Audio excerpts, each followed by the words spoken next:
ഓർമ്മകൾ പുതുക്കി അവർ വീണ്ടും ഒത്തുചേർന്നു. Meenangadi government higher secondary school 1982-83 batch SLC വിദ്യാർത്ഥികളാണ് തങ്ങൾ പഠിച്ച സ്കൂളിൽ 41ാം വാർഷികത്തിൽ രണ്ടാമത് സംഗമത്തിനായി ഒത്തുചേർന്നത്. നീണ്ട 40 വർഷത്തിന് ശേഷമാണ് കഴിഞ്ഞ വർഷം അവർ ഓർമ്മച്ചെപ്പ് എന്ന പേരിൽ കൂട്ടായ്മ രൂപീകരിച്ച് സ്കൂളിൽ ഒത്തുചേർന്നത്. പരിചയം പുതുക്കിയതോടൊപ്പം തങ്ങളിൽ സാമ്പത്തികമായി പിന്നോക്കം നിൽക്കുന്നവർക്ക് കൈത്താങ്ങായി നിൽക്കുമെന്ന ഉറപ്പുമായാണ് അന്ന് എല്ലാവരും പിരിഞ്ഞത്.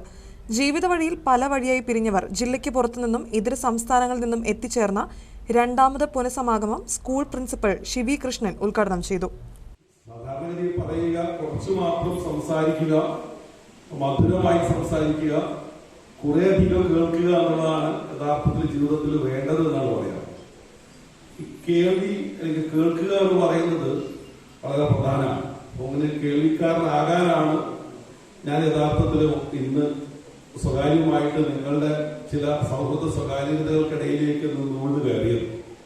പക്ഷേ ദൗർഭാഗ്യവശാൽ ഈ എല്ലാ ദിവസവും സംഭവിക്കുന്ന ഒരു പ്രതിഭാസം.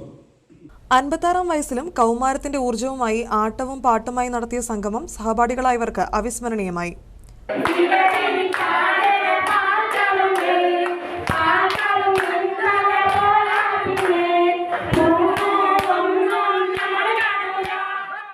വീണ്ടും ഒത്തുചേരാമെന്ന പ്രതീക്ഷയും പങ്കുവച്ചാണ് സഹപാഠികൾ ഗൃഹാതുരത്വമുണർത്തുന്ന ഓർമ്മകളുമായി തങ്ങളുടെ സ്കൂളിനോട് യാത്ര പറഞ്ഞിറങ്ങിയത്. News bureau, Meenangadi.